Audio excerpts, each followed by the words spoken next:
ഈ പലിശരഹിത വായ്പാ system rolling ആയിട്ട് വേണം. അതായത് ഒരു 200 കോടി രൂപയുടെ ഒരു സഞ്ചിത നിധി ഗവൺമെൻറ് ഉണ്ടാക്കിയിട്ട് ഇതിനകത്തുനിന്ന് ഇതുപോലുള്ള സ്ഥാപനങ്ങൾക്ക് അവർക്ക് ഓരോരോ പ്രോജക്റ്റ് നടപ്പാക്കാൻ വേണ്ടിയിട്ട് എത്ര മൂലധനം വേണമോ ആ മൂലധനം കൊടുക്കുക. എന്നിട്ട് ആ പ്രോജക്റ്റ് നടപ്പാക്കി അതിൻ്റെ ഉൽപ്പന്നങ്ങൾ മാർക്കറ്റ് ചെയ്യുമ്പോൾ അത് തിരിച്ചടക്കുമ്പോൾ പലിശ വേണ്ട. കാരണം ആ രീതിയിൽ ഒരു സംവിധാനം ഏർപ്പാടാക്കുക. എന്നിട്ട് ഒന്ന് തിരിച്ചടച്ചാൽ അടുത്ത മൂലധനം കൊടുക്കുക. അങ്ങനെ ആ റോളിങ്ങിനുള്ള ഒരു സഞ്ചിത നിധി രൂപീകരിച്ചിട്ട് മൂലധനം ലഭ്യമാക്കണം എന്നുള്ളത് 10 വർഷമായിട്ട് നമ്മൾ ഈ ആസൂത്രണ ബോർഡിനൊക്കെ കൊടുക്കുന്നതിൽ ഞാൻ ഉൾപ്പെടുത്തുന്നുണ്ട് കേട്ടോ. ഞാൻ അങ്ങും മീറ്റിങ്ങിലെല്ലാം പങ്കെടുക്കുന്നതാണ്. അപ്പോൾ നമ്മളൊക്കെ കൊടുക്കാറുണ്ട്, നമ്മളെ യൂണിയനും കൊടുക്കാറുണ്ട്, സംഘടനയും കൊടുക്കാറുണ്ട്. പക്ഷേ ധനകാര്യ വകുപ്പിൽ നിന്ന് അത്തരം ഒരു സംഭവമൊന്നും ഇതുവരെയും വന്നിട്ടില്ല. അപ്പോൾ അങ്ങനെയൊക്കെയുള്ള ചില കാര്യങ്ങളുണ്ട്. അപ്പോൾ മൂലധനം കാലാനുസൃതമായി ലഭ്യമാക്കുക എന്ന് പറയുന്നത് ഇപ്പോഴും തന്നെ ഇപ്പം ഈ 4 വർഷം ഞാൻ കൊടുത്ത പ്രപ്പോസൽ എന്ന് പറഞ്ഞാൽ ഇതാണ്. ഇത് നമ്മുടെ സ്കൂളുകൾ പൊതുവിദ്യാഭ്യാസ സംരക്ഷണ യജ്ഞത്തിൻ്റെ ഭാഗമായിട്ട് അന്താരാഷ്ട്രവൽക്കരണം എന്ന് പറഞ്ഞിട്ട് മൊത്തം ഭക്ഷണം കഴിക്കാനുള്ള സൗകര്യവും ഉൾപ്പെടെ ക്ലാസ് റൂം മറ്റേ ടെക്നിക്കൽ സൗകര്യങ്ങളാക്കുന്നതും ഹൈടെക് ആക്കുന്നതും ഭക്ഷണം കഴിക്കാനുള്ള സൗകര്യമാക്കുന്നതും കളിക്കാനുള്ള സൗകര്യമാക്കുന്നതെല്ലാം ഉണ്ടല്ലോ.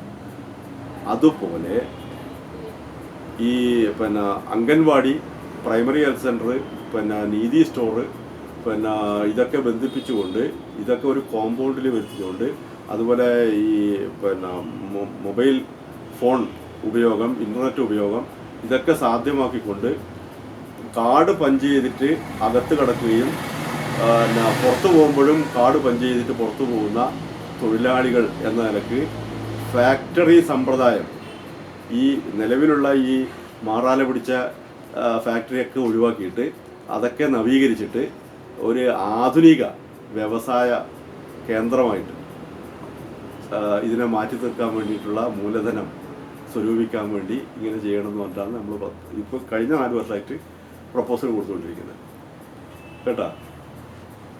അപ്പോൾ അതിലിപ്പോൾ ഒന്നാണ് ഇപ്പോൾ അംഗീകരിച്ചിരിക്കുന്നത്. ഏത് കൈത്തറി ഗ്രാമം എന്ന് പറഞ്ഞിട്ട് മന്ത്രി അംഗീകരിച്ചിട്ടുണ്ട്. അതിൻ്റെ പ്രോജക്റ്റ് റിപ്പോർട്ടും റെഡി ആയിട്ടുണ്ട്. പക്ഷേ ഈ കൊറോണ വന്നത് കാരണം അത് പ്രോജക്റ്റ് ലോഞ്ച് ചെയ്തിട്ടില്ല എന്നുള്ളതാണ്. അതിന് കാഞ്ഞിരോടിൻ്റെ ബങ്കണപ്പുറമ്പുള്ള സ്ഥലമുണ്ടല്ലോ, ആ സ്ഥലമാണ് പ്രപ്പോസ് ചെയ്തത്. അതിനാൽ 200 തൊഴിലാളികളെ താമസിപ്പിച്ചിട്ട് കൈത്തറി ഉൽപ്പാദനം, വൈവിധ്യമാർന്ന ഉൽപ്പന്നങ്ങൾ ഉണ്ടാക്കുക എന്ന രീതിയിൽ താമസവും മറ്റ് സൗകര്യങ്ങളെല്ലാം അതിനകത്ത് തന്നെ കൈകാര്യം ചെയ്യുന്ന വിധത്തിൽ സ്വയം പര്യാപ്ത കൈത്തറി ഗ്രാമം എന്ന രീതിയിലാണ് ആ പദ്ധതി മൂട്ട് ചെയ്തിരിക്കുന്നത്. സ്ഥലം കണ്ടെത്തി കഴിഞ്ഞു. സ്ഥലം കാഞ്ഞിരോടിന്റെ കയ്യിലുണ്ട്, റെഡിയായിട്ട്. എത്ര ഏക്കർ ആയിരിക്കും? 13 ഏക്കർ സ്ഥലമുണ്ട് അവരുടെ കയ്യിൽ. ഏക്കറാവുമ്പോൾ നന്നാവും. അതെ, ആവശ്യത്തിനുള്ള സ്ഥലമുണ്ട്. അപ്പോൾ അതൊക്കെ കൊടുത്തിട്ടുണ്ട്. അപ്പോൾ അത് നിന്ന് പോയത് ഈ കൊറോണ ബാധിച്ചിട്ടാണ്.